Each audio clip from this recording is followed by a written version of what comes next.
to give a big soul welcome for John Nicol, who's going to be talking about how SF provides not just miracle questions, but very powerful results as well. So, ladies and gentlemen, John Nicol.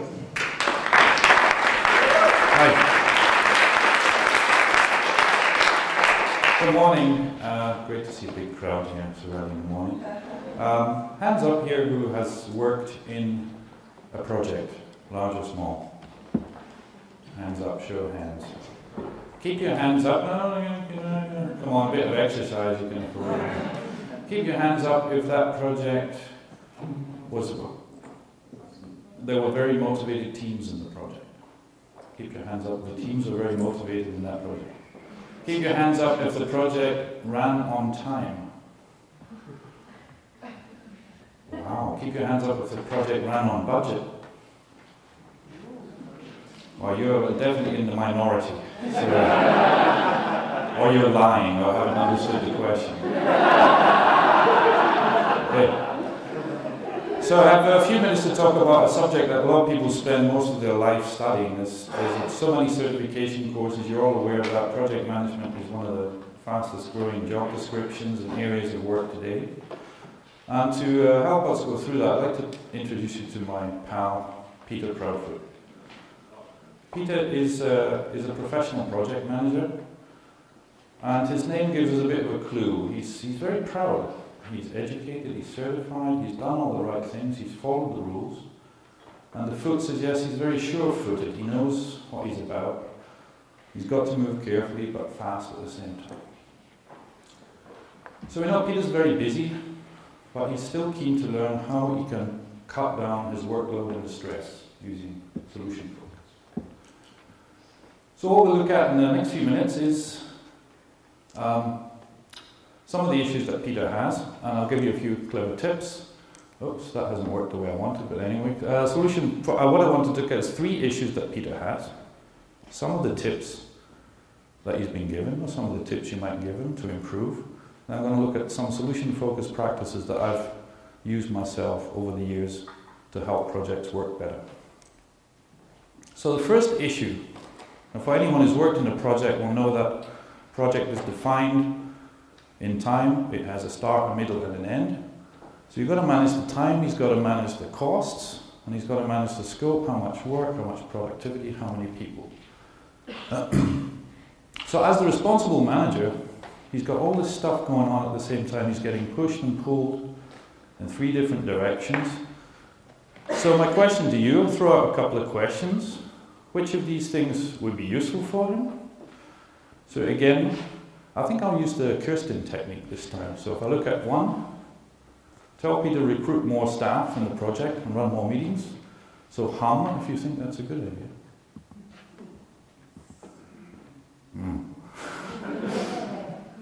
Give him access to more online software so that he can do fancy graphs and reports. It's not a bad idea, actually. It's not like it's a bad tip.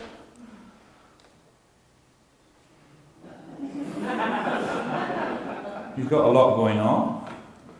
Or you might ask him, suppose the project targets are clearly defined, what would they look like?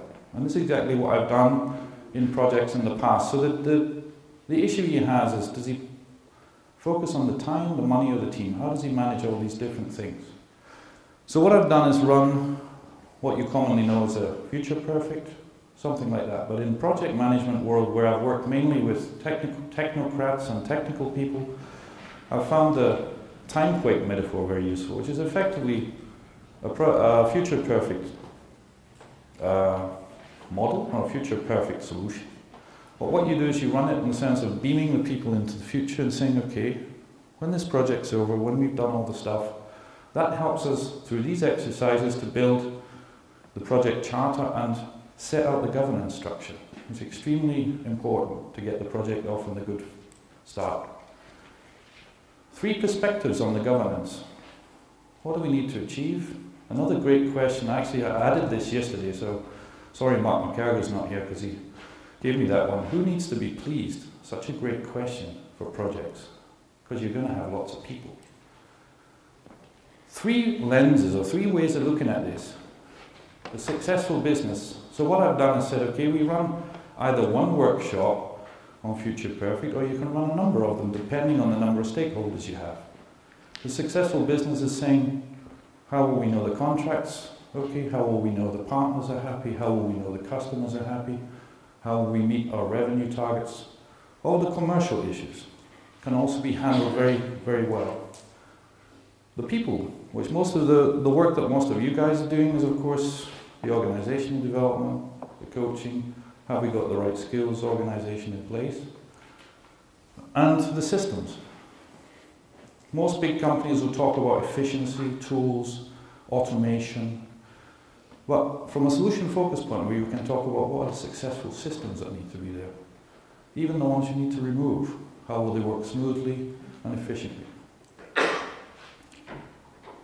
Another big thing is when you've run this kind of workshop, you have to break down into a plan. You'll have to deliver a project plan.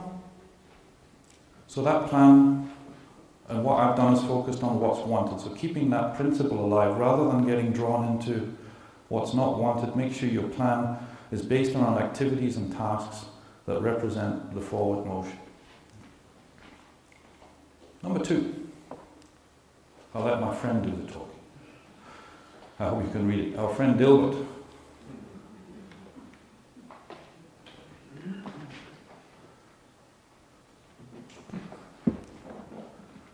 So what Dilbert comes across is what many of you might have done, or I certainly have. You come across, as I said, Peter Proudfoot. He's a certified manager. He's very sure where he is. He's taught, he's actually instructed in project management to control everything that's going on. That's the benchmark of great project management. So again, here's some tips you could give him from a solution-focused point of view.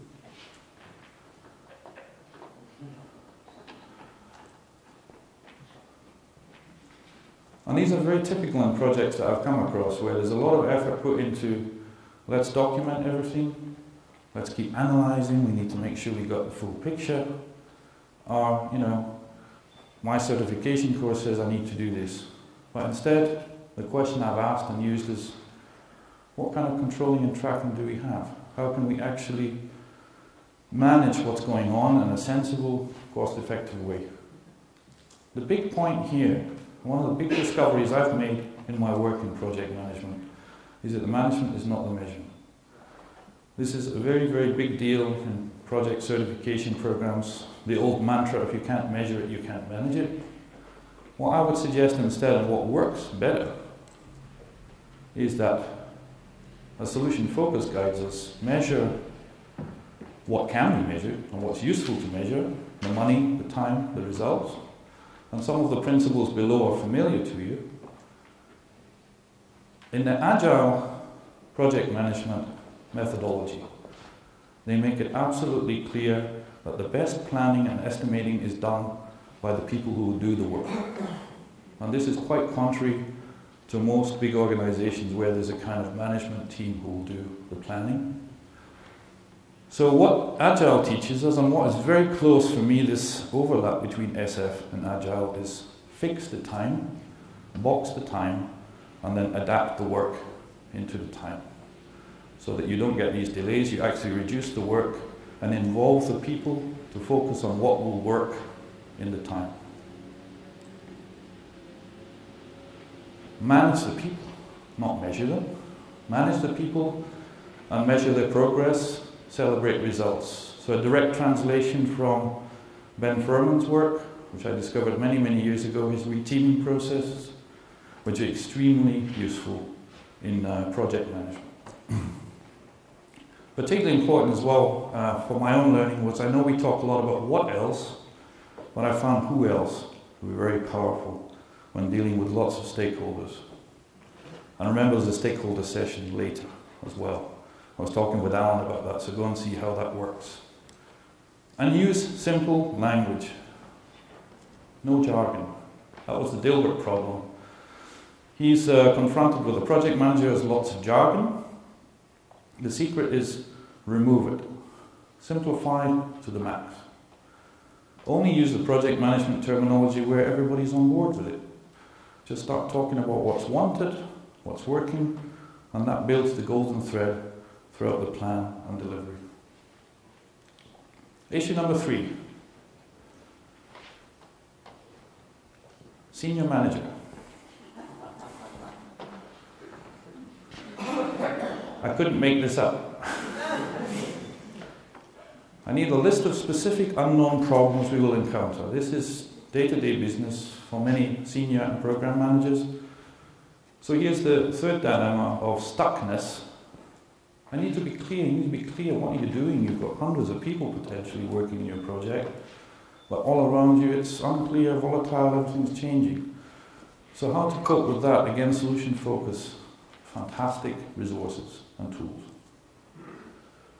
So a couple of tips that you'll find typically people do. Need to make better decisions. Fancy Excel. Let's get more tools and equipment. I thought about this one as well. So it's not easy to know what's coming, so perhaps watch Star Trek or something. Or even better. So you need some numbers in the future, then you can always look at horoscope or get a numerologist or something like that. So, alternatively, you can say, okay, on a scale of 1 to 10, how well are we progressing? And this is exactly how we can set scaling in. Managing the changes and unknowns. In project terms, you guys talk about scaling, Agile talks about estimating and planning, but in Agile terminology, they talk about estimation scales. So there's very similar terminology. And in project management world, we talk about plan versus actual reviews. So this is a very, very, very powerful way to use scaling when you're reviewing your project. Look for clues, look for what's useful, and adapt the plan. Don't stick with the plan. Adapt the plan based on what's working and how you can move it along. And the combination of small steps and agile tools is something I've been really fascinated with in the last few years. A lot of really good overlaps. So the small steps work very parallel with daily Scrum. And you can look at agile tools called user stories, which are very close to the small steps that we talk about. So, hopefully with this discussion, we've convinced Peter to think more about solution-focused professional, thinking about what he can do by using SF tools. And these are the 3 things I would encourage you to take away with you next time you're working with projects. Baseline with the future perfect, set up your project, measure the progress and manage the interactions. Okay? Think about it that way. And finally, manage the change going forward using the scaling and agile tools. Thank you very much.